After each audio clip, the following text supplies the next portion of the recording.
This is Carol Harnett with a one-take Work.Love.Play Daily video blog on a rainy Wednesday afternoon on December 1st. And I really want to go down this road of trying to share a framework so it is easier to understand statistics and studies and how we make decisions. And I think the best way to do it maybe this week is to relate it to your own life and decisions you may be or may not be trying to make, or information you may or may not be trying to understand. And so yesterday we talked about the vitamin D controversy, for lack of a better term, with the Institutes of Medicine guideline that came out versus what a lot of people had been reading in the media. And I thought I'd start today with facts from a really nicely written opinionator column in the New York Times by Paulus, who's a statistician. And he put up a good reminder. Sorry, stumbling today. He put up a good reminder. He talked about the two types of statistical errors that are most often made, and he really put this in context of storytelling, so storytelling and statistics. And what he reminds us of is what are called type 1 and type 2 errors. And in a type 1 error, you see something that isn't really there, and in a type 2 error, you don't see something that's right in front of you. So when you think about statistics and the errors people make, those are the two error categories that usually happen.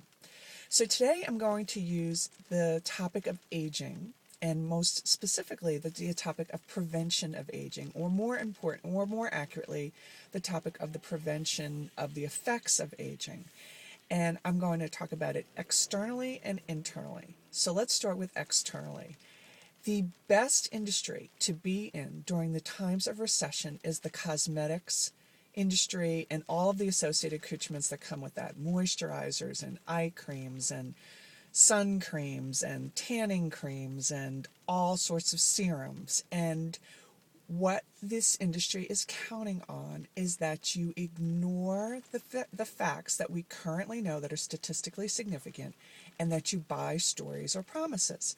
So very often in the cosmetics industry, you make what are called type 1 errors, and that means that you are either hoping for or seeing effects that aren't there. What do we actually know is effective in reducing the impact of aging on your skin, which lots of women do, but a huge growing market is men. And I have two really good friends who are research dermatologists, and they will tell you there are only 3 things that are conclusively known to prevent and or reverse to some degree the effects of outside physical aging. And that is, number 1, and most importantly, the use of sunblock. And it is believed that 90% of the effects of aging on your skin are environmental effects, which is largely the sun, and then certainly some other factors, but to a much lesser degree, such as pollution. The other two things that have been conclusively proven that you can do to reverse the signs of aging on your skin is the application of vitamin C, preferably a vitamin C serum on your skin first thing in the morning. Vitamin C is an antioxidant, and it also has sun protective effects.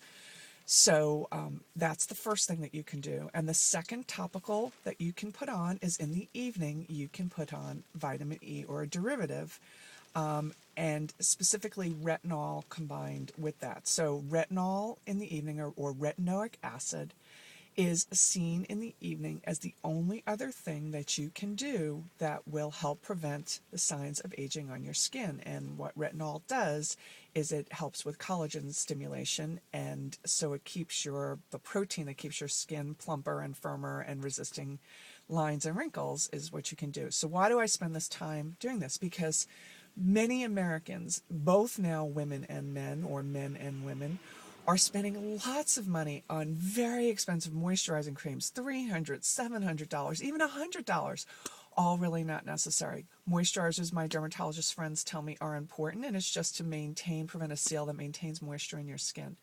So realize that you can use statistics to make good decisions about the prevention of aging. A quick plug for the prevention of internal aging, of course, is exercise. Specifically both cardiovascular exercise, which just keeps your heart and your vascular system healthy along with your respiratory system, and strength training, which can keep your muscles resisting the effects of aging. So that's a practical use on if you're afraid of looking older and getting older internally as well. Those are two things you can do to at least slow down the process. So don't make a type 1 error and see effects that aren't there, and don't make a type 2 error that ignores facts that are right in front of you, such as buying these creams and then thinking and not seeing that it's not making any change. So this is Carol Harnett with a one-take Work, Love, Play Daily video blog, hoping that you are enjoying your workday, that you'll enjoy some great love today as well, and of course, even though it's raining, get some play.